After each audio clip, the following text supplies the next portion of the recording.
Hello from the European Research Council in Brussels, and welcome to this webinar on the ERC Work Programme for 2026.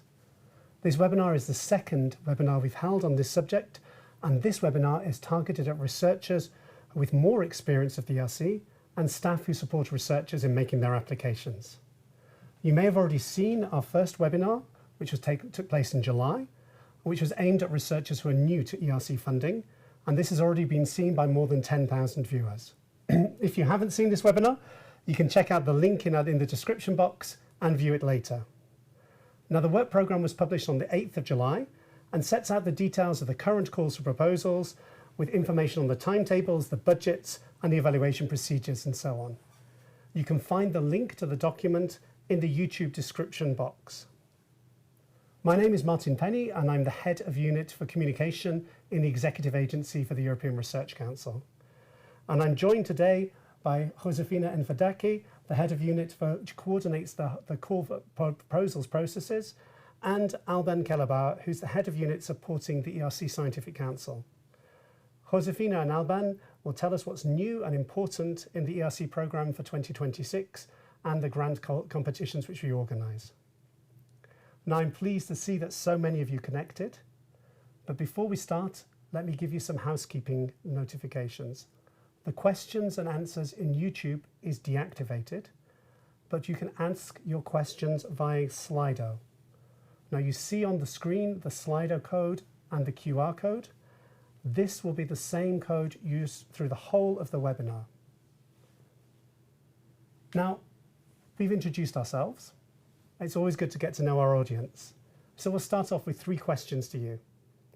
To reply, you can use the Slido code, the hashtag ERC 2026, or the QR code which is shown on your screen. So firstly, let's find out where you're connecting from. Let's take some time for the responses to come in.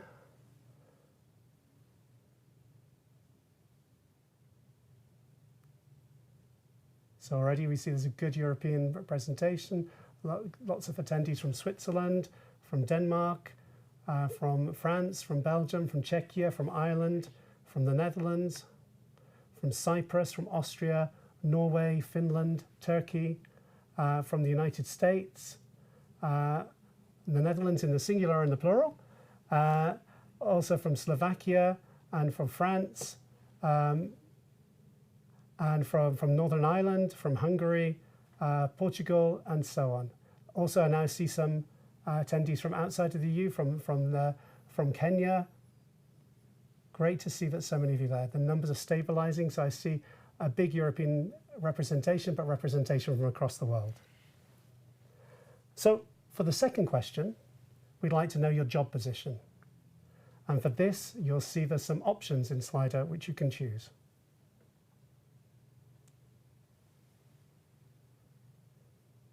So let's wait for more people to respond. I see many of you are active researchers and many university administrative staff supporting researchers in making their applications. Also a good number of PhD students and postdocs, and some who fit into another category, maybe our national contact points. It's now stabilizing, and I see an almost equal number of researchers and university administrative staff. That's great. This is the audience we were hoping for this webinar. Okay, I'll move on to the final question for you. And this is just as simple. We'd like to know whether you've already applied or whether you're planning to apply for an ERC grant.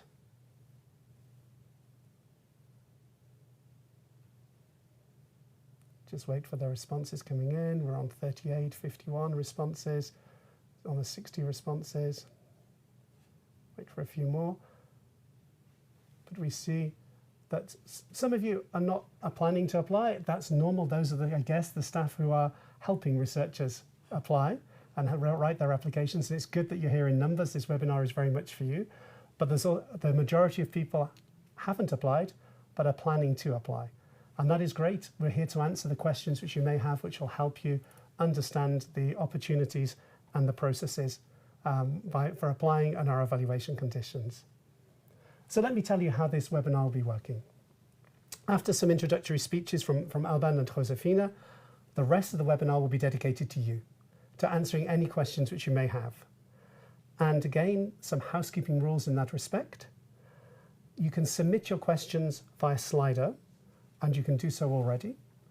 And you can also review the questions which others have asked, because if they're asking a similar question of interest to you, upvote it. You click on it to say that you would like to, that's a relevant question you'd like to see answered, and we will answer the top voted questions to start off with. We'll try to answer as many questions as possible here live in the studio, but also we have many of our colleagues behind the scene who will also answer many of the questions in writing live during the webinar. Now, it could be that we're not able to get through all of your questions. It depends how many you have, but don't worry. We will answer them, but we'll do so after the webinar. We'll post those on the website. So another housekeeping announcement. On YouTube, you can activate the live subtitles in English as a visual aid if you would wish. And you can also find in the description box on YouTube a link to the different types of grants the ERC offers and many other areas of links and useful information. But now let's move on to the main part of the webinar, the 2026 work programme. So I start with my questions to my colleagues, and maybe Josefina, I can start with you. Could you walk us through the grants that the ERC currently offers, and what are the changes and novelties in the 2026 work programme? Good afternoon. It's very good to see so many participants in the webinar and from so many countries. As many of you already know, the ERC supports grants to researchers, top researchers in different stages of their career. The biggest and better known part of the program is for individual grants. So we have three types: the starting grants that are for early career talent from 2 to 7 years after the date of the defense of the PhD thesis. And these are for researchers that are starting on having recently started their independent research team. The consolidator grants are for those 7 to 12 years after the PhD defense date. They continue consolidating or establishing their independent research. And we also have the advanced grants for established leaders in the field. These are active researchers with a track record of significant achievements, but they don't have any limitation on the years, on the stage of their careers. The ERC also funds collaborative grants, so with 2 to 4 principal investigators. These are the Synergy Grants to tackle ambitious research projects that need collaborative efforts. And additionally, the ERC also supports other funding actions, namely the proof of concept grants for ERC grantees that want to bridge the gap between research and market innovation. Thank you. And then maybe the novelties and changes in the 2026 work programme as well. Well, you won't see many changes. So basically, the ERC programme remains the same. But we can say 4 types of changes. The most important one is streamlining of the structure of the proposal and the way it is evaluated. But then we have some changes in additional funding, some extensions of the eligibility windows, and some resubmission restrictions. Okay.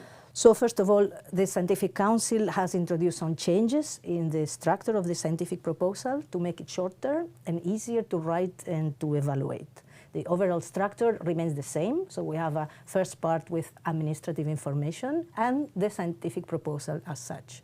And this scientific proposal still has 2 parts. What used to be the extended synopsis, now it's called Part 1, and will describe the overall idea of the scientific proposal. So it's the research project, the current state of knowledge, how your research will contribute to the field, the scientific questions that you want to answer, the objectives of the project, and the overall approach, would say the research strategy. Nothing about feasibility, nothing about an overall synopsis of the whole project, so it's just the idea and the state of the art.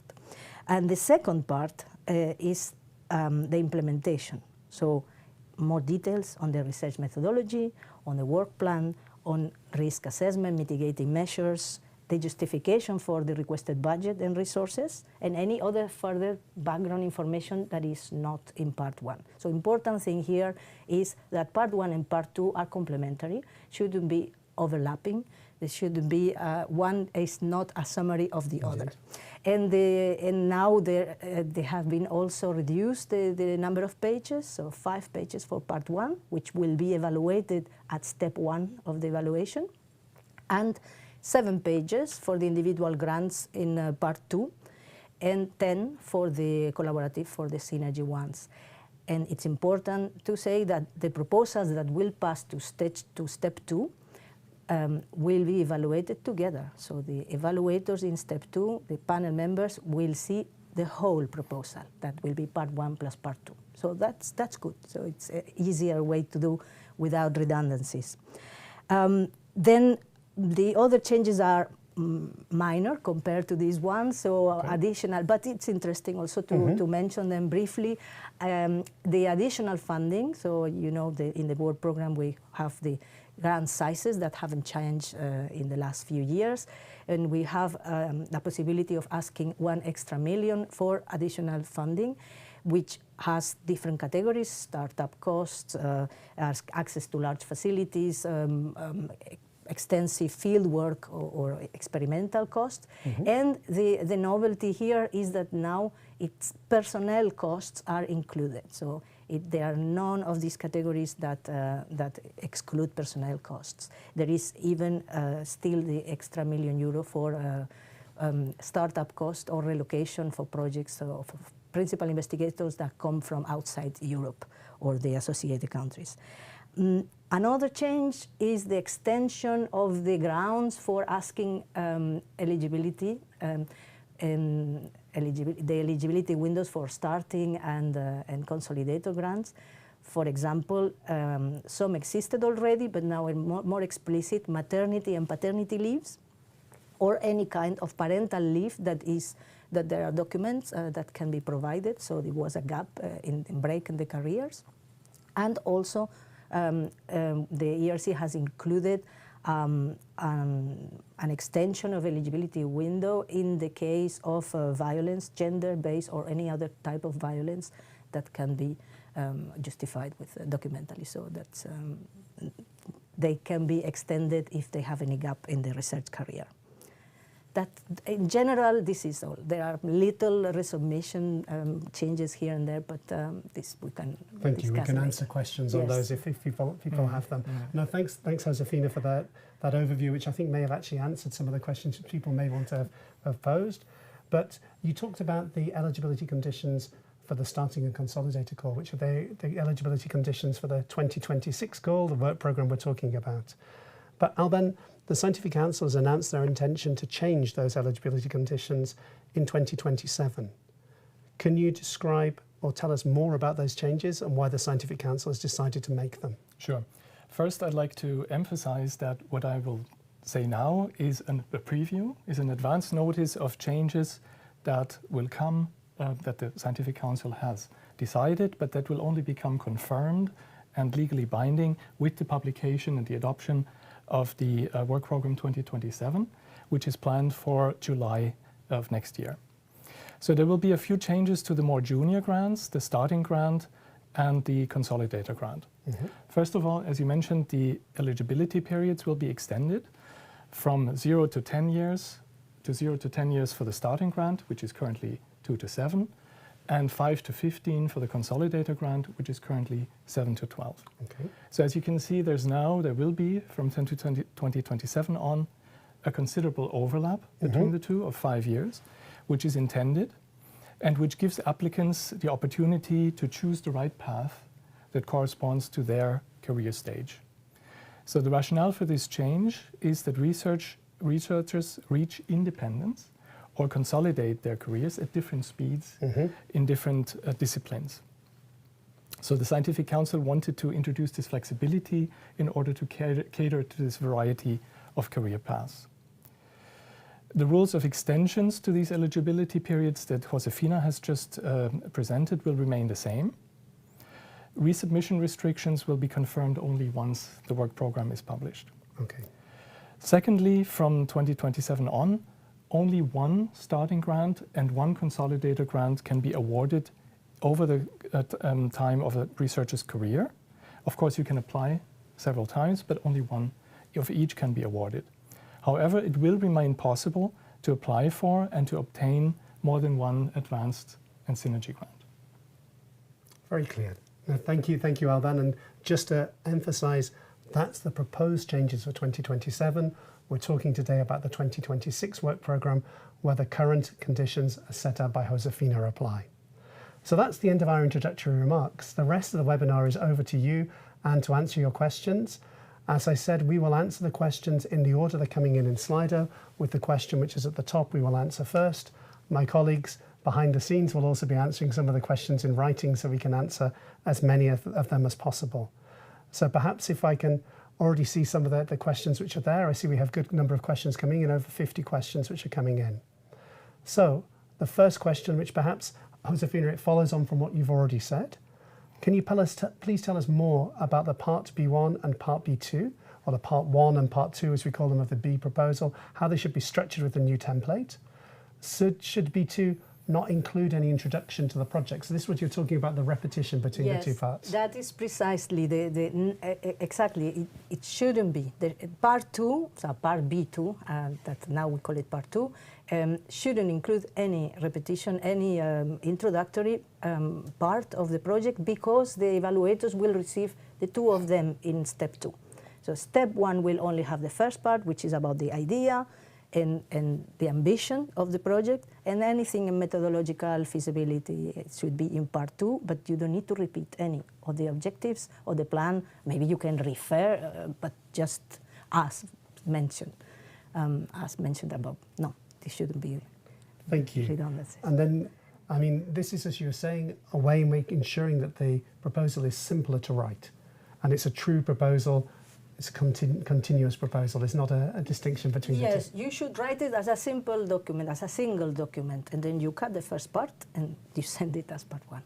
I'm going to come to you again, because it's very much related to what you're saying with these changes. The next question is really how much. So explain how much, although they realise it's going to be brief, on the work plan and packages should be in the Part B1 scientific proposal. So how much of the novelty, how much of the research, how much of the details needs to go into Part B1, and how much needs to go for Part B2? Not much. Those details should be kept for Part 2. Yes. So the real details of the actual methodology and so on, whereas the concept and the idea is more the concept, the idea, the scientific question that you want to ask, the state of the art. Of course, these will be along with your CV and your track record. These will be together. These are part of the same of the pack that the evaluators receive. But no, you shouldn't go into work packages. You shouldn't go into the idea, state of the art. How are you answering? How are you advancing the science in this field? Okay, thank you. If we move to a third question, maybe Alban, I can come to you. And it's again relating to the way in which you write the proposals. So do we need to address the risk factor briefly in Part B1? Josefina talked about the fact that feasibility is now in B2, but they see many previous successful applications have done that. How should it be done now? Well, I think this actually can be combined with the next question. It's very true. The next question is on feasibility. On the feasibility, and I think it's been made clear that feasibility will now be assessed in the second step only. So I would limit this point to a bare minimum. The important thing to point out in Step 1 and in the Part 1 of the proposal is the frontier character of it, not necessarily the feasibility and the risk. Okay, very clear. And then the next question is really a very practical question on proposal writing. Should applicants have a Gantt chart in their Part B2 or their Part 2? Do you need to have set out this kind of formal project management approaches to writing your application? I would say it depends on your field. It depends on the way you structure your project. Sometimes it's very useful to have it, but it's by no means mandatory. Okay, very clear, very clear. Then this is a question which we would expect to have come in, and it's relating to risk. How much emphasis is there on high-risk projects? And how's this changed in recent years? We used to talk about high risk, high gain. Maybe you can explain a little bit about the approach to risk. Yes, we used to say ERC was for high risk, high gain projects, and then it was somehow cutting a little bit the imagination and cutting also, the evaluators were asking us for better conditions, better criteria to evaluate projects that sometimes they don't have such a high risk, but they have a high gain, and they are excellent, and they should be financed by the ERC. So we are also fine for low risk, high gain. But then we took high risk, high gain, and we realized that that could lead to more conservative approaches. And now we are going back to saying, take whatever risk you have to take to achieve high gain. And we have changed the way we say it. Now we say groundbreaking. Make sure that your research is proposed is ambitious and groundbreaking. So you are advancing the frontiers of science. Very clear. Thank you. Then if I can see the next question, which really looks at in which part of the application should the project's impact be described. So it's not formally a criteria, an evaluation criterion, but perhaps you can touch on that, Alvin. I would say it goes into part 1 now, where the overview of the project is given, and briefly based on the state of the art, of course, and how this proposed project can bring science forward and can bring possibly innovation forward as well. Scientific impact. And the impact scientifically and in other ways. Okay. Yes. Then really this is looking at how evaluators will read the proposal, the kind of best practice that you need to do to make sure that they look at it in a favourable way. And the question is, will we be penalised for redundancy between B1 and B2, which used to be common in the old format? I wouldn't say you would be penalized, but you will be wasting precious space in part 2 that you could dedicate it to really explain the methodology of your proposal. Now you have 7 pages, so if you go for redundancy, you have a risk. And so it's penalising yourself rather than being penalised in the evaluation, because you really, as you say, should use all the space to set out why this is a groundbreaking idea. We don't know what panel members are going to think when they read the proposal. Some might be more irritated by redundancies than others. Others might find it okay, but you are wasting space. I don't recommend to go for redundancy. Thank you. I see we have 50 questions still coming in. I'd encourage you to send in more questions. We'll try and go through as many of them as we can live, and indeed colleagues will be writing them, responding to them in writing as well. So the next question was on starting grant. And can you provide more information on the strategy part in B1? How detailed should that be? So, as much detail you can have in 5 pages. I'm afraid not a lot. The strategy, so the idea, the question, and how you are going to advance the state of the art should be there. And the details of how you're going to do it, you should keep it for part 2. Okay. But you should set out the idea, why it is something which is groundbreaking. The strategy belongs to part 1, and you can be as detailed as you can within the space. Okay. Alban, I'll come to you on the next question because it relates to what you set out on the intention to change the eligibility windows in 2027. Mm-hmm. So in 2027, the eligibility windows will be extended. So in this regard, how could somebody judge if someone is too senior to apply for a starting grant rather than a COG? I mean, it's a question we often get asked in terms of, even in the current windows, when there's 5 years in the window, are we able to judge people who are at the higher ends of the window alongside those who are lower in the window? And the windows will become bigger in the future with 10 years. So I think there are 2 questions here, and the first one is related to this overlap that will exist as of 2027. And there we really appeal to applicants to self-assess their career stage and to apply to the appropriate call, either starting or a consolidator, in terms of the independence and the consolidation of their career that they have reached. As far as the assessment then of the applications is concerned, it will still be the case that evaluators are instructed to assess a proposal in terms of the career stage of the applicant. So there will not be, no one will be penalized because they're younger or less time has elapsed since the PhD defense or more senior. And indeed, that's something we see in the current windows where there's very little difference in the success rate in terms of where you are within the eligibility windows. Nobody will be penalized for that, but we have to take into consideration the different fields, because in some careers they will tend to apply earlier, and then once we get one starting grant, The next one will be in COG, even if they are in an early stage. And on other fields, they will tend to apply towards the end of the eligibility window, so they may not be considered too senior. They're just in a field where the independence comes later. Yeah. And indeed, that's part of the reasons why the Scientific Council is wanting to make these changes in 2027. So a really practical question on the team structure. And I think here it's going to be a little different depending whether you're a starting grant and already have an advanced grant and already have people in post that you want to include, or whether a starting grant and you're looking to appoint people. But they say, is it advisable to include short sections on team structure and outputs in B1? Or should any aspect concerning the implementation of the project go into B2? Difficult to answer because I haven't seen the particular project. It depends. It depends on the project and on the field. I would say if you mention it, be short. Just say it, because also there will be the CV and the track record, and so you are establishing your team, and this is important, but put the details in part 2. Indeed, part B1 to really focus on the idea and on why this is groundbreaking. Very clear.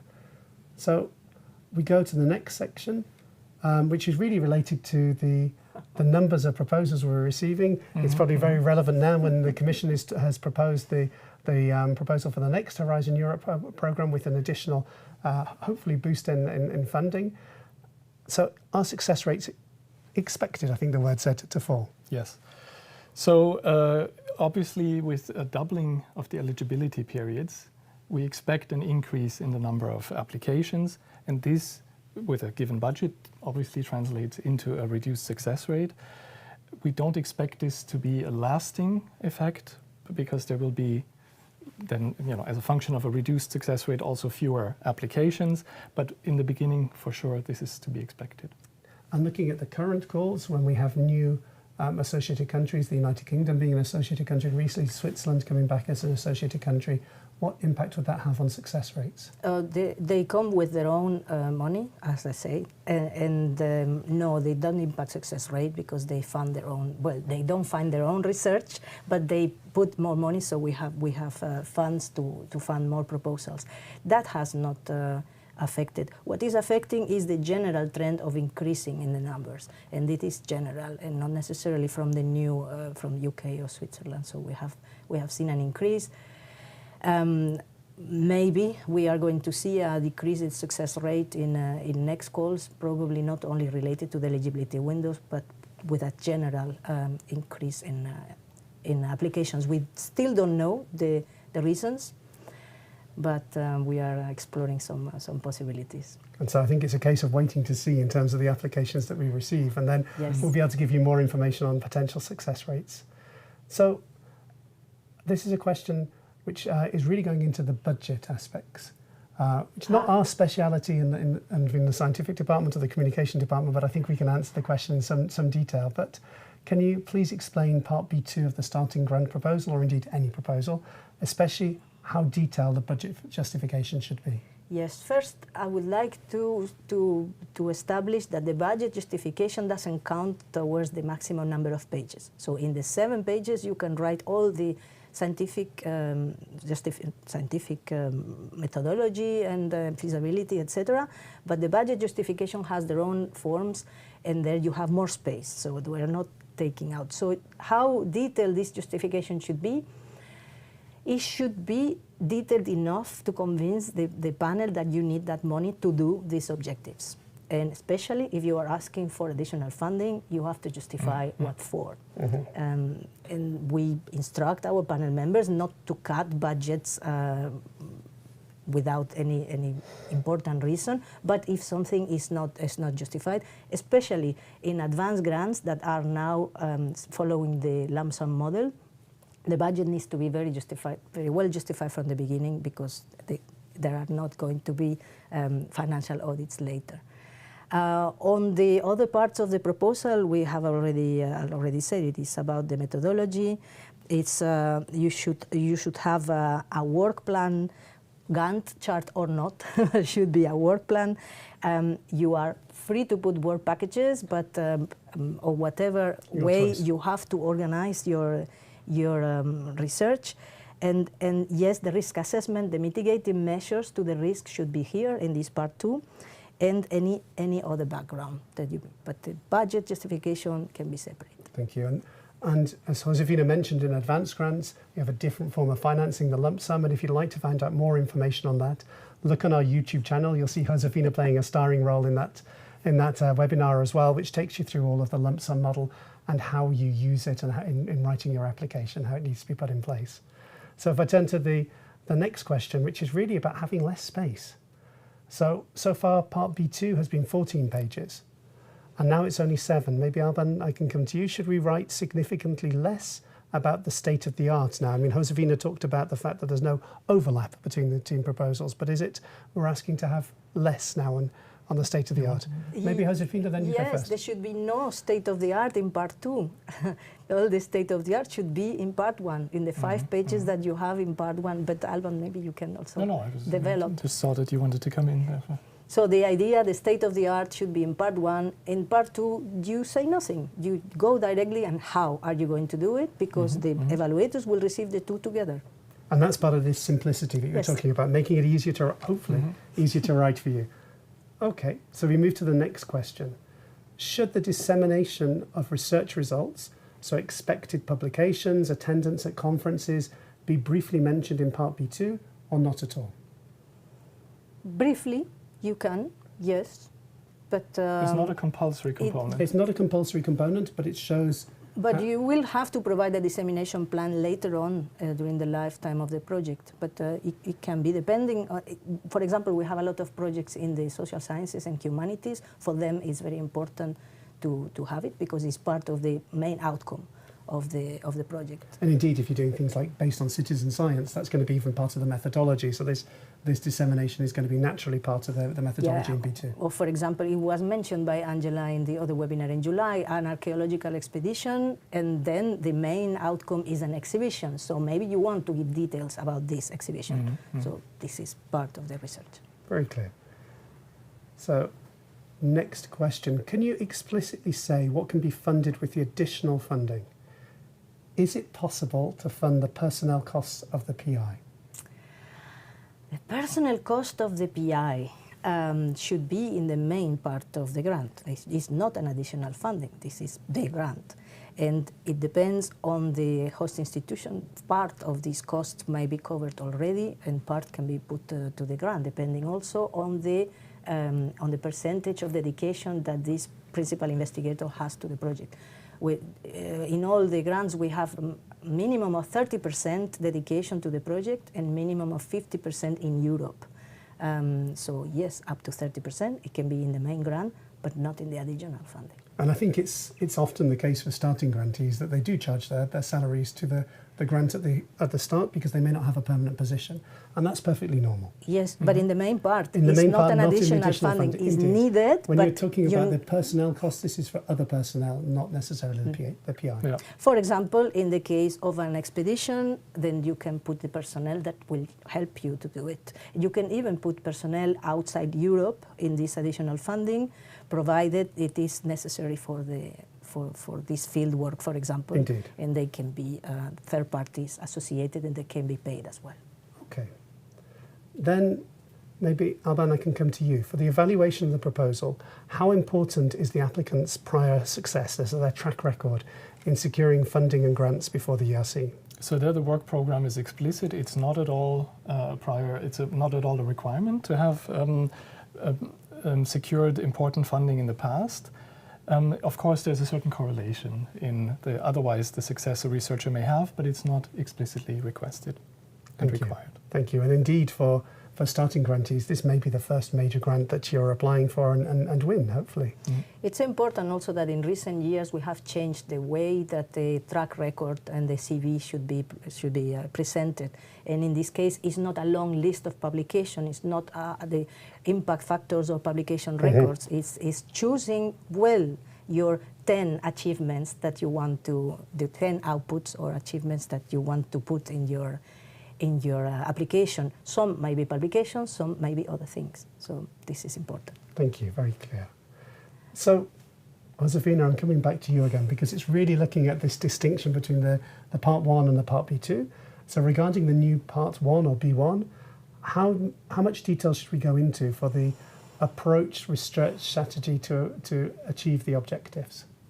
I think this is, we say in English, how long is a piece of string? It's really going to depend on the type of research project that you're doing, where with some will need more details, others may need less. You have to hit the sweet spot, and that depends on what you're going to do. I would say don't go too much into details unless it's about the strategy of how, don't go into how, what is the methodology that you're going to do. It's the strategy. So you say, this is the state of the art, this is the gap that I see in knowledge, this is the question that I'm going to do, and maybe you can say, and I'm going to do it this way, applying this strategy, but don't give a lot of details. Let them hungry, so you can give them in the second part. Very clear. Okay, I see questions are coming in thick and fast. We're in the 70s, but I encourage you to still submit more questions. We're happy to answer any questions that you may have in this respect. So it relates to a question which we've already answered in part, Josefina. It's looking at the justifications of resources in part B2, and if yes, how different should this be from the justification of resources set out in the Part A? It should not be different. It should match. It should be, numbers, yes. Not only the numbers. It should match the kind of activities, because when you have in Part A the budget table and you have the things that you are putting there, they should match the activities that you are explaining and the resources that you are explaining. You are saying in Part 2 that you are going to have 2 postdocs to do this and this and that. So it should match what you are writing in the Part A in the table, and it's crazy, but you will be surprised how many proposals that still have discrepancies, and this is a problem, because then sometimes the panel is forced to do budget cuts because they see this is not justified. So yes, please prepare your proposals in time and work closely with the support colleagues in your host institution, and make sure that somebody gives the last check with the resources that you are explaining, the narrative part, and what you are asking in there. I mean, that's a really good tip. Right at the end, this is the thing you need to check to make sure these match. I know it's easier to say but than to do it, because we still receive the bulk of our proposals in the last few days. But this is one of the things that I really recommend doing. Okay, so this is a question which we get asked a lot, and maybe I can turn to you, to Alban, in this, in terms of, is it recommended to show initial or preliminary results in a starting grant application? So you should show the state of the art, and we discussed this now goes into Part 1 of the application, and this includes your own state of the art, what you have done before. Of course, what you may not do is request funding for things you've already done. So it is very important to point out if you have contributed yourself to the state of the art, because it demonstrates that you have the skills, the intellectual leadership to carry out the project. But it must not be things that you then request funding for. And of course, your own results may be developed during the lifetime of the evaluation. So if you're in step 2 and you're invited to give a presentation, you may have some more to tell in that respect, and that's true. That's perfectly allowed and perfectly encouraged, that you may be able to give more of these initial results. May actually impress the panel. Indeed. I have been observed in some panels, and when people say, when we send that, and now we have the publication, and we can say that, so they advance the state of the art. This is actually very good. But I would say, try also to match your track record and your CV, the achievements that you choose them wisely, so these achievements are also support what you are saying that you are going to do. Thank you. I turn to the next question, which is, I'm coming back to you again because it's on the template, Josefina, but the B1 template, and it's a direct quote, so let me read it from here, says, use a reference style that's commonly used in your discipline. So why? This directly affects the page limit. So I understand references are not included in the overall page limits. Is that the case, Josefina? I would say that the differences in size of the different reference styles are not so big. But okay, if the reference style is to put everything in the long title and all the list of authors, then we will have to do 100 pages in some cases. I think this is something that greatly makes the task of the evaluators easier. And you are applying to a particular panel, you know in which field you are, you know the conventions of your field, try to match them, try to follow them. So that it'll be familiar to the panel members, the evaluators. Yes, but if you feel that in your particular case this would be bigger, maybe feel free to reduce. But we are not asking a lot of references now, so be also wise in which one you choose. Mm-hmm. Okay. So this is an interesting question in terms of feasibility. Maybe I can come to you, Alban. Mm-hmm. Can an exciting project be evaluated favourably at stage one or step one, even though it does not look feasible to the reviewer? They have a great idea, but they don't really set out how it's going to be done, since feasibility is only assessed in step two. Well, the reviewers of step one are instructed not to assess the feasibility. So, I mean, of course, they may, I mean, if it's a really absurd idea, then they may have an opinion on that, but they're instructed not to consider it. And if the project looks exciting and interesting, it should be passed on to stage two, to step two, and then the feasibility will be looked at. Okay, very clear. Yes, concretely, they will be assessed, I mean, let me read it, on the ambition of their idea in advancing present-day knowledge in the field. So, yeah, if it's feasible or not, it will be seen later And then the feasibility will be looked at in step two when they receive the part B2. So, again, it's really looking at this part B1, part B2. This is, I think, a subject which a lot of people have questions on. It's normal because it's changed this year. Yes.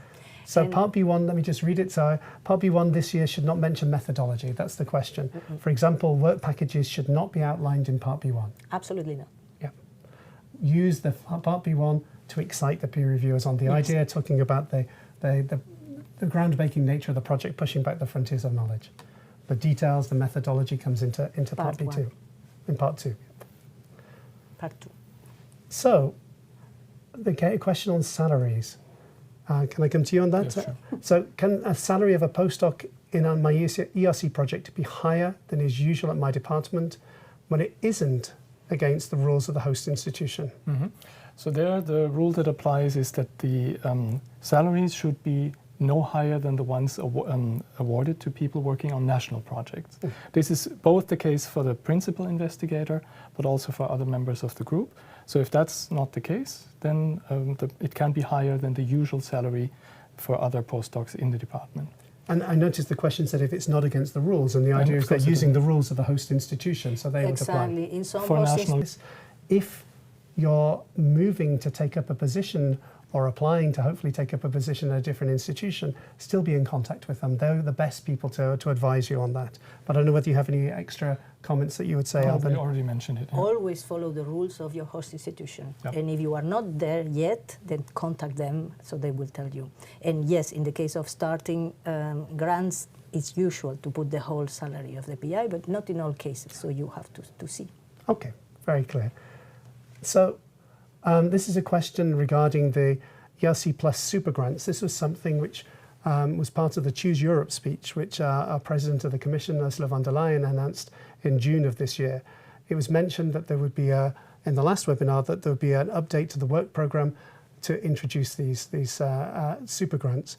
Maybe, Alban, you can tell us the latest state of play there. Yes, so I can say that the Scientific Council has indeed discussed this further and has made certain suggestions which are now being cast into an amendment to the Work Programme 2026, which is being finalized as we speak and which will then be published before the end of the year. Okay, and I think it's clear that us and the head of communication will make sure that you have all of that information. It's spread very well to the research community as soon as it becomes available. So we can't tell you more details at the stage because they're still being worked on, but as soon as the amendment to the work programme is in place, you will hear about it from us.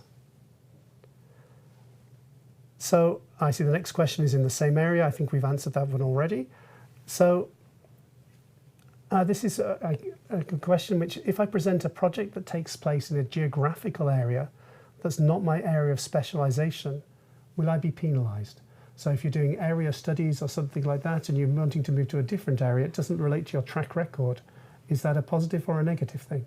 I don't know, it depends on how you justify the feasibility of your project, and that's part two. But there are not enough data here to know. I think it's a little bit hard to. I think we need more context for that question. But I think it's really, is this a new area that's exciting? You know, you're extending your research in a new geographical area. Or is it something which is pushing back the frontiers of knowledge? Something which is a new area? Then we'll look at the feasibility of that in the second step. Right. But I wouldn't say it'd be something which should be penalised. If you come in with a great new idea for working in I don't know, working with a different geographical area, then I think that could be a great project. Depends what you're proposing. So how important is it that the proposed research has impact at the European level compared to, for example, impact on the global south? Maybe Alban, I can come through to you you talk about what are our evaluation criteria. I think it's useful to highlight those. The geographical area of the impact is not part of the assessment criteria at all. So it's only the excellence of the proposed research and the magnitude of the impact, but not where the impact would take place. The scientific impact. The scientific impact. I mean, impact is not contrary to other parts of the framework programme, where impact is a formal evaluation criterion. That isn't the case for our grants. No. The only evaluation criteria on excellence on the research project you're putting forward, and also the excellence of the researcher that's proposing them. So there isn't, impact is not a formal criterion. Is there a plan to eventually fund more starting grant proposals in the forthcoming calls? We have a slight increase of the budget, partly due to the incorporation of the UK and Switzerland, so that will give more grants in all the calls. Yeah, there will be more grants, but that doesn't mean that success rate is going to be higher, because it will depend, of course, of the number of proposals that we receive. And I think it's something, the success rates, which the Scientific Council look at particularly carefully when they're deciding on the overall budgets for the calls. So, of course, we'd like to fund as many as we can. We know that there are always some researchers that are in the awful position where they receive what we call an A non-funded. You've passed all of the evaluation criteria, but you're below the threshold where there is funding available. Some countries have funding schemes which they can provide a supplement of funding or some additional funding to researchers that fall in that area. And there are some countries which do so with recalling on other types of European funds. But I think we fund as many as we can, but there's a lot of excellent proposals and we'd like to be able to fund more. We have a table here in the estimate table that we estimate that we are going to fund 450 starting grant calls. Of course, we can also have a few more if we have some additional funding, but this is what we have now, the numbers that we have. So it's a good number. 450 is the estimated number of grants that will be funded, okay, in starting grant for 26. So we come back to the budget. It's a similar question that we've been asked before, but I think we can answer again and to clarify. So what are the differences in content between the text below the budget table in administrative form and the text that you give in Part B2? Well, I would say the text in the administrative form should be simpler, enough to know what are you talking about, so 2 postdocs, and the text in the B2 that will say what these postdocs will do. So, yeah, it can be more schematic in the administrative part, or if you are describing, well, maybe in the case of equipment, you can give the details in the administrative part, because the part 2, they already know that you are going to need, I don't know, a machine for some of the things, spectrometer, or the we always say microscope, and I try to avoid it. You're a life scientist. A confocal microscope. No, I would say that you try to be succinct in the budget table, and you try to express the narrative in part 2. Okay, very clear. So, it's coming back to you again, Josefina. Again, it's on the B1, B2. So how do reviewers evaluate the project if we don't provide information on what we want to do in the project in B1? That's not quite what you said. What you talked about is if we don't provide information on the methodology in Part B1. No, you have to say what you want to do. What you don't say in Part 1 is how. So not exactly. Not exactly. Not in full detail, yeah. You can say the strategy. You can say, of course, what is the strategy that you are going to apply, and the how you leave it for Part 2. But yes, and it will be. It's not that it's going to be retained for funding. It's just that it's judged as worth passing to step 2. So if the idea is exciting, if the ambition is high, if it's groundbreaking research, it will pass to part 2, and then we will see the how. Thank you. So can I come to you on the next question, Alban? In terms of what's the weight of the CV in the first evaluation step for starting grant? And what are the evaluation criteria for it? I think there's an awful lot of information on this in the guide for applicants and indeed in the work programme, what the criteria are. But what about the weight of it? In fact, I'll pass this one. Okay. If you know. Well, it used to be 50%. Now,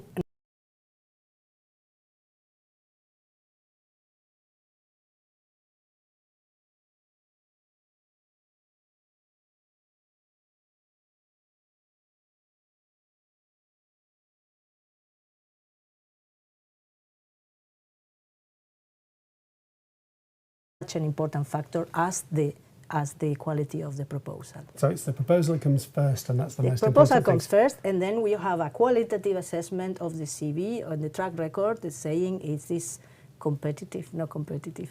And I think one of the things you can always look at is we're really transparent in the way we give our documents.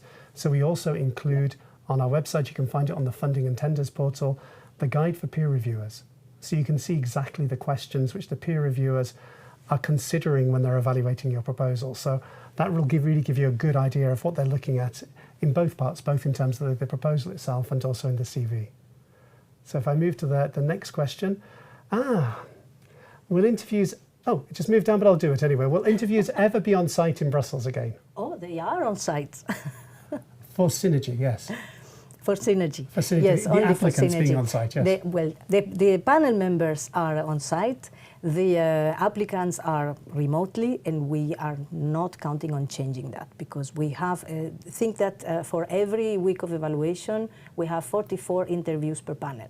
So up to 44 proposals are passed to step 2, and these 44 need to be interviewed in good conditions during the 5 days, actually 4, because there are also the parts for deliberation and preparation of the panel, and that for the moment is working very well, and we don't have any plans to change it. And indeed it does work well. I mean, we were forced, like a lot of the world, to do interviews online when we were going through COVID, and it shows it works. And I think, as you said, there's no plans to go back again. But Synergy is a little different because it relates on the synergistic aspects between the different. Synergy is different, but anyway, the panel members are in Brussels. Indeed. So this is the thing, the evaluator, the panel members are in Brussels, so that is very good because they can actually exchange and the impressions, and all of them can see the candidate. And in Synergy, indeed, we have, the panel has to evaluate also the level of coordination and synergy among them. And it's crazy how you can judge that. You see the 3 or 4 principal investigators, how they look at each other, if they have worked together already or they have prepared the proposal each from their side.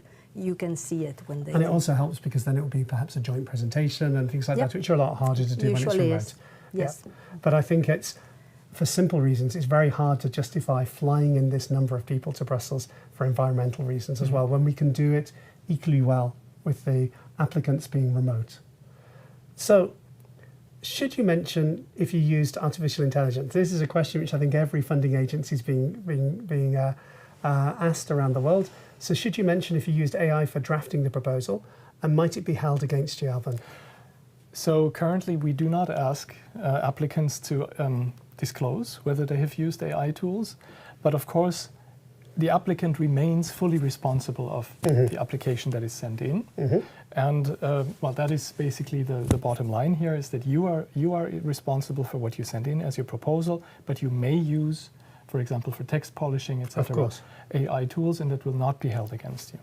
Thank you. And perhaps maybe even as a good idea to make sure that the text is polished, as you say, so you don't have typos, you don't have any other problematic areas of misunderstanding.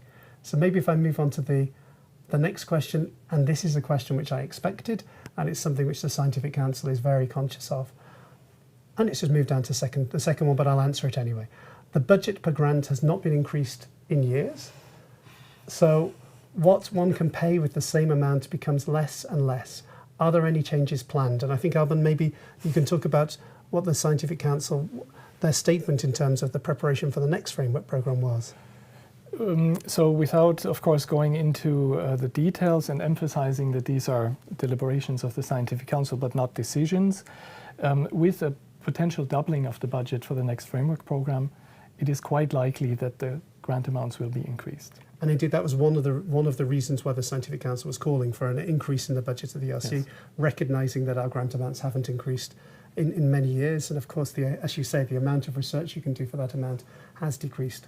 But I think it's something we're very conscious of. In some fields, if there is not enough with the main grant, of course they can go for additional funding. This is also one reason why we have now these categories are including personnel costs.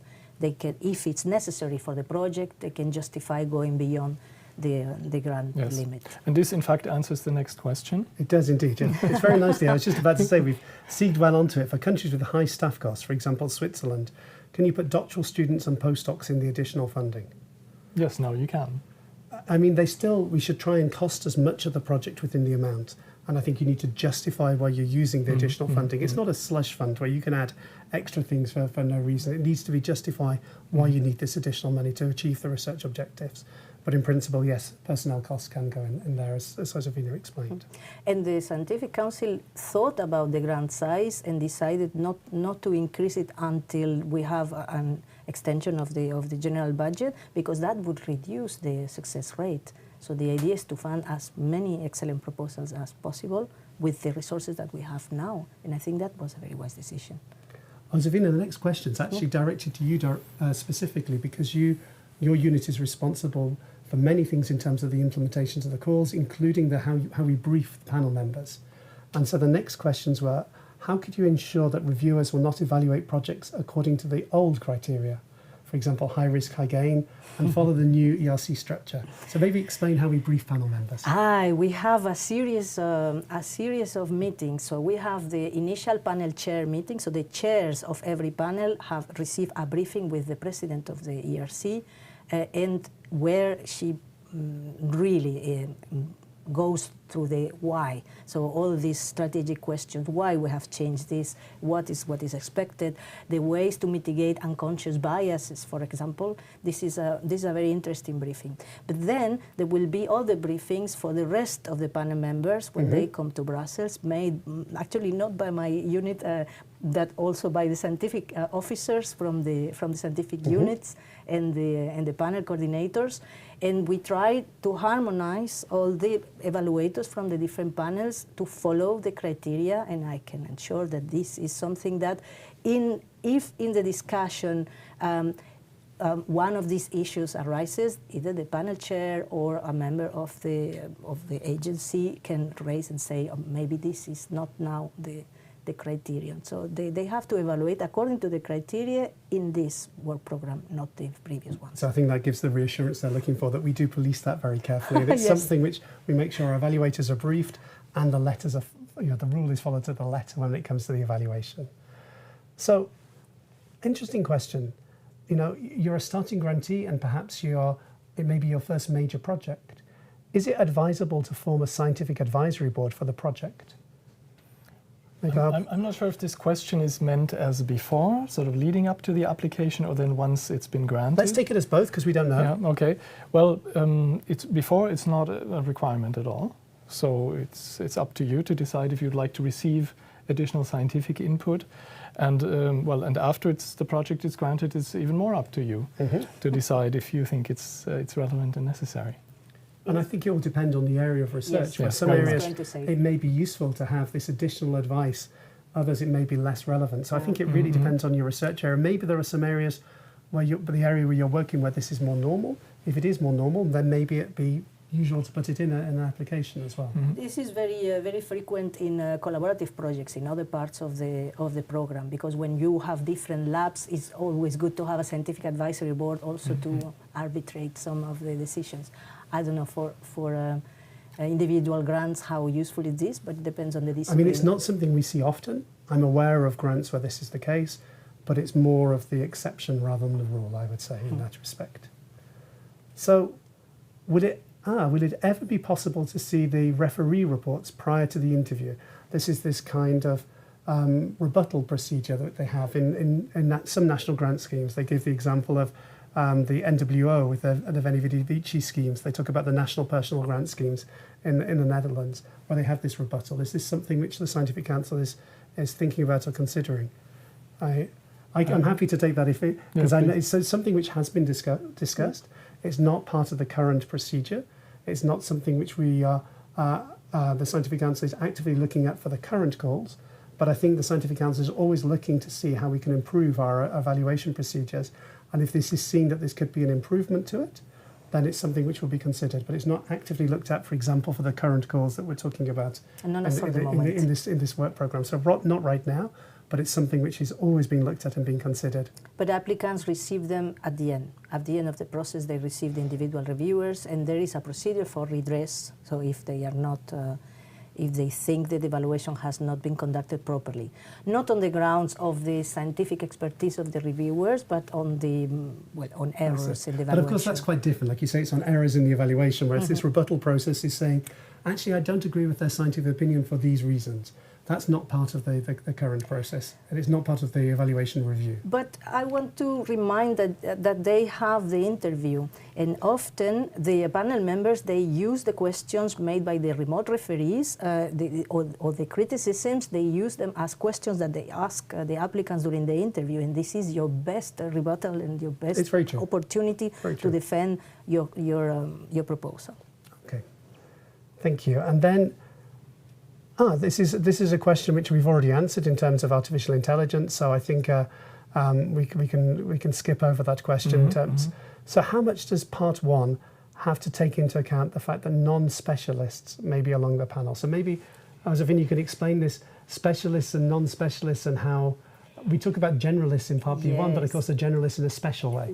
Yes, we talk about generalists, but actually you send your proposal to a panel where people know the field. So they know the field, they can read your proposal, and when they need external expertise on particular parts, because nobody can be expert in everything, they find the remote reviewers for step 2. But you should write it not for the general public, not for a pure generalist, for somebody in your broad field that knows about the language and can understand the references and knows about the state of the art. Thank you. We have about another 20-25 minutes to answer questions. I see there's 96. Don't worry. As I said, if we don't have chance to answer them all during the webinar, we'll make sure you get answers to them in writing afterwards, and keep your questions coming in. So, will the academic age no longer be calculated against the 1st of January of the call in Work Programme 2027? Will it instead be calculated against the PhD defence? This is something which is, either of you can take this. Alvin. In fact, so as it's pointed out in the question, as of Work Programme 2026, the starting date of the cutoff is the defence of the PhD, and the end date is the 1st of January 2026. Now, we cannot answer this question for the Work Programme 2027 because it's not yet known. Please check back with the work program document in July when it's adopted and published. But the starting date, it is the defense date. That will not. Should probably not change. Make sure that you put your defense date, because in the eligibility checks, sometimes we have to go back to the applicant and to the host institution to find the right document with the right date. Is the defense date. And so provide a document which shows it. You mean they don't have to write it specifically, but provide the document. Provide a document that shows the defense date, and it's not easy to have it immediately. But if you ask the host institution that granted you the and for institutions where there isn't a formal defence, how do they do that? You know, there are some countries where there aren't formal defences. They need to provide some other documentation which shows the actual date then. Yeah, when the date that it was approved, and not the date where the certificate was issued. Fine, that's very clear. So it's the approval date when it was actually awarded in the scientific terms. So it's not awarded in terms of being in front of your family and friends awarded. Okay, very clear.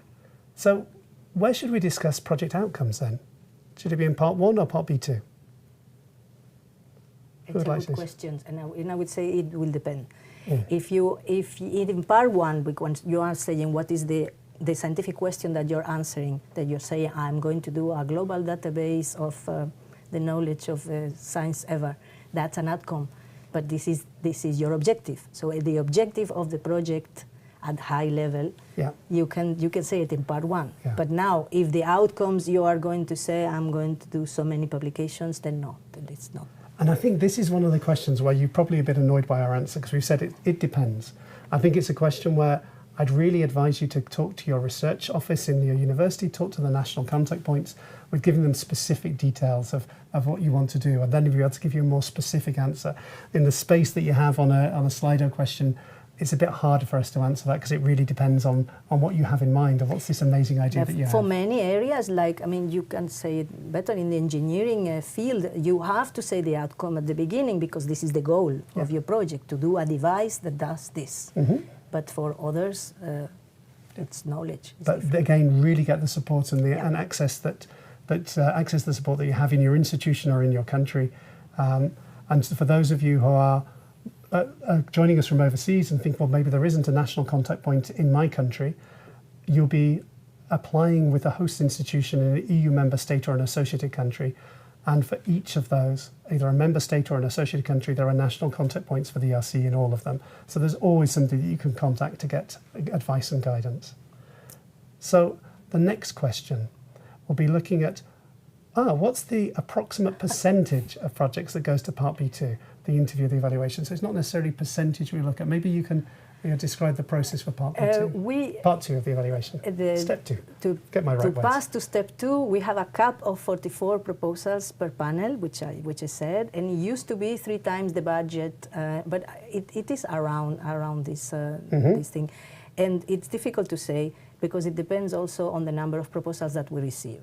So it's not, we don't take a percentage, we take the maximum that can pass to Part 2 to be comfortably evaluated by the panel members. We are now, for example, in 2025, we know now that we are around 11–12% success rate in starting COG and advanced. So these proposals, approximately 3 times that, or between 2 and 3 times that, passed to Step 2. Okay. But with strong variation between the panels. Yes, strong variation, because there are panels that are oversubscribed and panels that have very small panels, and almost all A's can pass to the second step. But I would say between, if 12% got the grant, maybe 24 to 30% passed to Step 2. Okay, clear. So you've given a percentage answer and the actual number answer. So I hope we've answered your question there. Good question. Is it advisable to request a smaller budget, or will this be perceived as unprofessional? Do you have success rates for researchers who apply for less? I think our smallest grant, I remember a consolidated grant that was 250,000, but that's really unusual. But so the answer is no. You should request exactly the budget that is necessary to carry out your project. And that is what is going to be evaluated. That's it. There will be no advantage if you request less than you need. The opposite may be the case. Indeed. And that's exactly it. Set out the amazing idea and cost it appropriately. That's really the best advice we can give. Can you add the cost of equipment? For example, new or special microscopes, computers. That's the first part of the question. Maybe we take the second part of the question separately. And furniture for your team. Well, the first part, yes, absolutely. You can put it in the normal part or in the additional funding part. Yes, anything that is needed for the project. The furniture and the chairs, I'm afraid these are not eligible costs. They should be provided by the host institution, unless particular cases, and then I recommend you contact your host institution for advice. And you can also write us. We have also functional mailboxes per call, so you look in our website in your call, and a colleague from the financial department will answer your questions in detail, and we'll see what are the particular rules in your case. And that was one of the words which we use internally, but actually make perhaps a little bit confusion outside. Functional mailbox, by that we mean it's a specific email address. An email address, each time for the call. It's one of the things we call them internally, but maybe it may not make a lot of sense externally. So you look on the documentation, I think they're in the link in YouTube, you see the specific email addresses for each You go to the Funding and Tenders portal, wherever you are going. First you have the frequently asked questions, and then you also have there what is your help desk. So it's what is the address, and they are specialized. So there's the Advanced 26 and the COG 26, starting 26. And these are my colleagues in my unit. They will find whoever is specialist in this. If it's a legal question or a budgetary question, they will find a colleague that knows. But I say first ask your host institution. They Indeed. are well aware of what are the eligible costs. And if it's a special case, because you need the chair, because you are doing a particular, I mean, you need it for the project because it's something you are doing, and I don't know, in the security of chairs for accidents, and you have to buy 700 different models of chairs, then yeah, maybe. Okay. Okay, and when Josefina was talking about the colleagues that are answering these questions, they're also helping us now in this webinar. The questions that you're seeing are being answered to in writing. It's the same colleagues that are kindly doing that in parallel to us answering them here live. There is, now that I think about it, there is maybe an exception, and is when you are starting up in Europe and you come from an extra European country, you may ask for startup costs of installing your lab, and then maybe the desk. Perhaps, but it'll go on the institutional policy. And normally that would be included in overheads or included already in the... Maybe, but this is something to calculate. Something to discuss with your front office. Yes. Okay. Oh, can you provide more details on what should and should not be included in research strategy? That's an interesting question. The short answer is no. Details on what should and should not be included in the research strategy. I mean, I think this is in terms of looking at best practice in terms of writing proposals. I think the best thing to do is to go and talk to colleagues who've submitted proposals in the past, look to see what they've prioritised, how they've really solved the state of the art. We don't publish previous proposals, of course, for confidentiality reasons, but you may be able to approach a colleague in your institution and get some best practice in terms of what should go into these areas. But I think it's going to be so much dependent on the area of research that you're talking about. Yes, you should include the overall approach. You should include maybe what you want to do, the objectives and the goals. You shouldn't go into the details of the methodology. This is clear. Okay. But I agree with you. You should see what others do in your field. Always a good idea. Then you need to contact your colleagues directly. So, interesting. And I think the answer to this is we don't know. We need to ask back the research community. What are your assumptions on why the proposal numbers are increasing? So, for example, we saw a big increase in the advanced grant numbers from the deadline from a couple of weeks ago. Yes, we have seen a big increase in proposals from the UK and from Italy. We suspect that the national contact point in Italy has been very good and very active, helping. So that is okay. Kudos to our colleagues that are helping applicants. But we also think that there is an overall growth from every country, inside and outside Europe. It might be because people are now using AI to write proposals, and it's easier and faster, perhaps, but it is not or it might be because in some countries they don't have enough funding opportunities, and some more people are coming to the ERC. We don't know. We don't have data on that. We are now reaching to other funding agencies to see if they have seen also an overall increase in applications. I saw today our colleagues in different parts of the Commission for the Marie Skłodowska-Curie actions stating that they'd received the highest number of doctoral applications that they've ever received in the, 30 years of Marie Curie fellowships. So it seems to be something which is more general. And we could mention also the fact that we have seen a very large increase of applications from the US. Yes, well, but they still remain small. But in relative terms, they have multiplied by 5, and this is because of the Choose Europe campaign that was targeted to them. Maybe not necessarily born in the USA, but can be also Europeans who are working there. It's the address that we check. But the lion's share, the vast majority of the proposals are still from European researchers in Europe. Yes, because the US, there are still 120 proposals or so there are not so many, but they used to be 20-something. So in relative terms, they have increased a lot. In absolute terms, we still have the lion's share is Europe. Okay, thank you. Then I move on to the next question. There's very little description in the work programme instructions of what to put in Part B1 and Part B2. More instructions would be very useful. I'm surprised to read that because I think we give a lot of information both in the work programme and also in the guide for applicants in terms of what's put out in Part B1 and Part B2. I know in the work programme there's a very helpful box which sets out all of the Maybe we can say it again. Yeah. So in part one, you lay the current state of knowledge, and I'm reading from the work program. You explain the scientific question and the objectives of the project and present your overall approach or your research strategy to reach the goals of the project. This is the idea, what we call the idea, the ambition of the project. And then this should convince the evaluation panel that you are presenting an ambitious, an original and creative idea. And that's all. Then in part two, you do the detailed explanation of the implementation, the research methodology, the work that you want to do, the risk assessment, any mitigating measures, and any other, the justification for the resources, for the budget. So all the details should be in part two. For me, it's clear enough.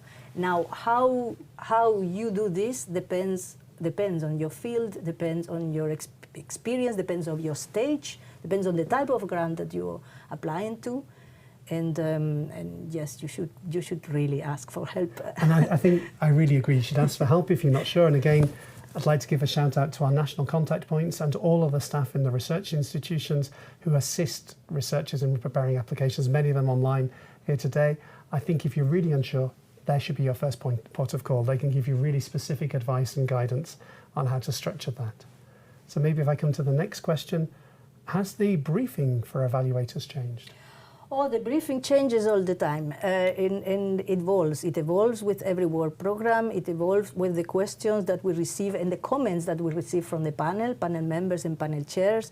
And I would say it adapts very, very faithfully to the work program, and also the president adds a lot of this strategic advice and orientations, and we are putting now a lot of effort in as I said before, on combating biases, unconscious biases.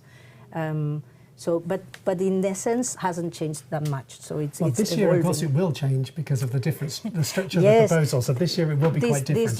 This year, it's already being, because we are already starting to evaluate. This program was presented in July, and we have already starting and Synergy. And well, we will have very soon. We'll have very soon the applications coming in, indeed. Okay, so to the next question. I just need it to come up on screen. Thank you. So a question we've answered really in passing before, but it's always good to re-emphasize this. So both. Justification, the budget justification should be in the resources section of Part A, Part B2, or both? Both, but in different forms. So the narrative. The justification in Part A, but it should match with the activities that you're proposing in Part 2. And if you'd like more information, you'll find this online afterwards. Just scroll back and we answer that in a little bit more detail. Yeah. So are the ERC starting and consolidated grants expected to move to the lump sum model in the next years? No decision has been taken yet, and if a decision is to come, it will be for Framework Program 10, so for the next Framework Program. And then, then probably it would be, if the pilot that we are currently doing in advanced grants is considered successful by the Scientific Council, it will be extended to all types of grants. But for the moment, we continue to have advanced grant span. Sure. And what happens normally is that, for example, Synergy grants, the deadline of Synergy grants happens in the same year of the work program, and the deadline for advanced grants happens on the year after. Sometimes some applicants, and this year we see increasing numbers of applicants that they apply to advanced grants and they had already applied to a Synergy grant in the same work program. They possibly thought that it was because it was in a different calendar year, they could apply, but there is a general submission restriction that nobody can apply to 2 grants. Well, you can apply to as many grants, but once you are considered eligible for one ERC call, the next one that you apply will be considered ineligible. And this is something that I recommend to check clearly, that when you are, particularly if you have applied to Synergy, check if you are eligible to apply to another call, because it's work program, a call year and not calendar year. Thank you. I see we've been answering questions for an hour and there's still 80 maybe I can't read, 65 still coming. We will answer maybe another 3 or 4 questions before we draw to the end of this webinar. But just to reassure you, if there are any questions unanswered, we will make sure they're answered in writing, and those answers will be posted on our website. So, interesting question. What measures are in place to prevent any single panel member from dominating the discussion? Sorry, Alban, I'll go again to Josefina, because this is really related to the evaluation. Yes, this is part of the briefing to the panel chairs and to the panel members, and this is part of these measures on unconscious bias. And this is something that the president of the ERC, and sometimes one of the vice presidents, depending on who is chairing this briefing, is very, very keen in actually with research data to show that airtime, so somebody who is speaking more is considered as an expert, and there is a psychological tendency of following those who speak more. And this is something that is particularly mentioned, and that panel chairs and panel coordinators and anybody actually in a panel is instructed to say. So, and also the panel chairs will try to give airtime to all members of the panel so they can hear the opinions around the table. So these are measures that are in place. Of course, every panel, every moment, every discussion, they will have people more active and less active, but there are these measures, awareness to take in place to not allow somebody to dominate the discussion. Very clear. So we have clear measures in place to be able to make sure that we counteract such forms of potential bias. Again, a question we've asked before, is it worth mentioning my choice to have an advisory board?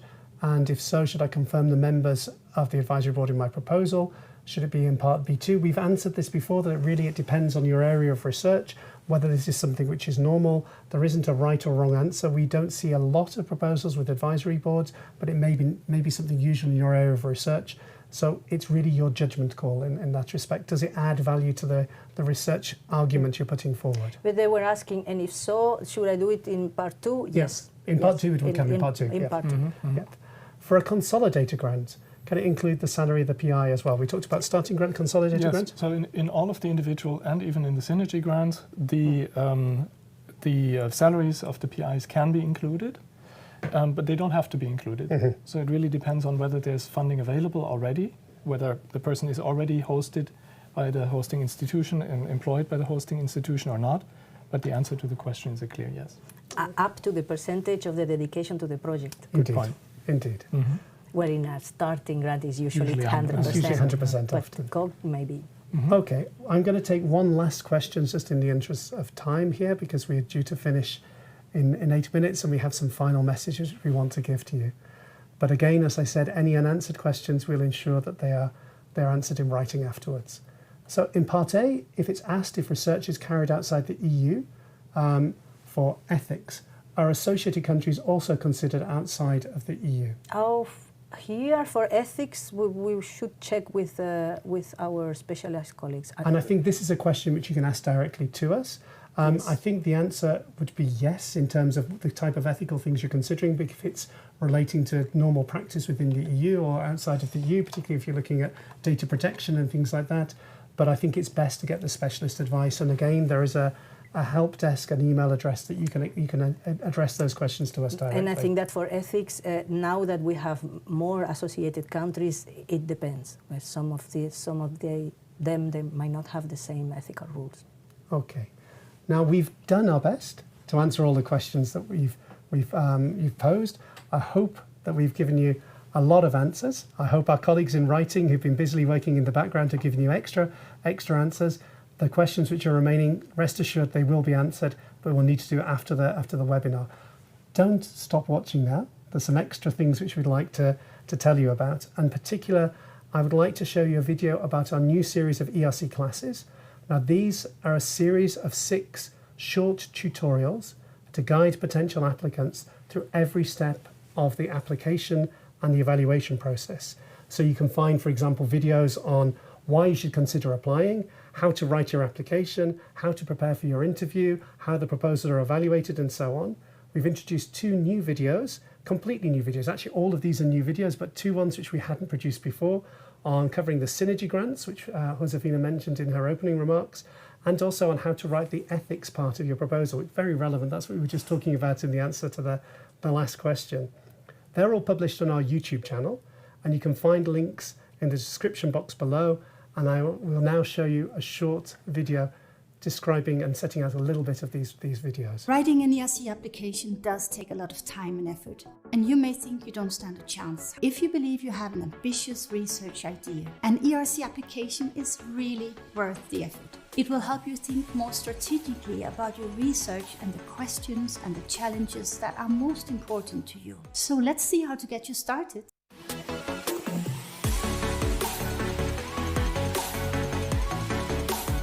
I will focus on the two scientific parts and the administrative one, explain how each one is structured, and share some key questions to ask yourself before you start drafting your project. In this video, I will walk you through the evaluation process.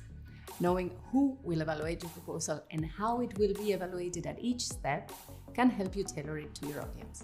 Hopefully, this will increase your chances of success. ERC interviews have quite a reputation. They can be very exciting, but they can also be very stressful. In this video, I will walk you through the whole process.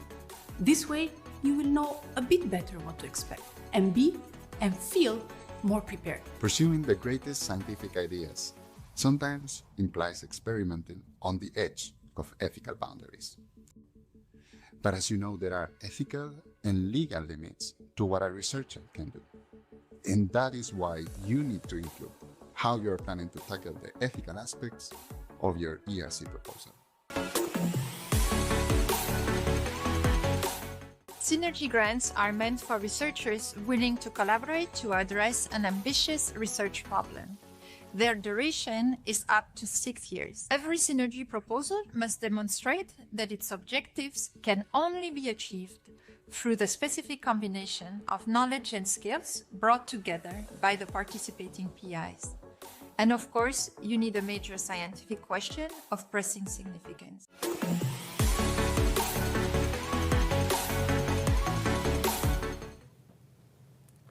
So that's given you a flavour of our ERC classes, which are presented by some of our very talented scientific officers. And I'd encourage you to look at and find and watch all of those videos which are available on this YouTube channel where you're tuned into the webinar currently. So we're now coming to the end of our time. I'd like to thank you for tuning into this webinar. We hope you found it useful. Before you go, can you answer one final question on Slido to give your feedback from this webinar and help us improve? I should say you'll still be able to answer this question on Slido 1 week after the end of this webinar. I'd really encourage you to do so. It really helps us improve the information that we provide you and the guidance that you think is useful. If you're wanting to have more information on ERC funding to get timely updates, go to our website, go to the Funding and Tenders portal, and also follow us on our social media channels on LinkedIn, on X, on Instagram, Blue Sky, Facebook, and also the WhatsApp channel. If you're not familiar with the WhatsApp channel, you can sign up to that, and it's very restricted in terms it gives you a limited number of messages focused just on opportunities for calls and the outcomes of the calls. As I've mentioned several times during this webinar, please remember about the national contact points. They're there to help you. They're your local sources of advice and guidance, and the link with their contacts is on our website. So before we leave, I'd like to thank my fellow speakers. I'd like to thank Josefina. I'd like to thank Alban. I would like to thank the team of colleagues who've been answering your questions in writing in Slido. And I'd also like to thank my team behind the scenes in preparing this webinar. So I'd like to thank Hilda, Callie, Marcin, Eilish, and Aras. And with that, we wish you a very good afternoon from Brussels and goodbye. And we look forward to receiving your applications. Thank you then. Goodbye.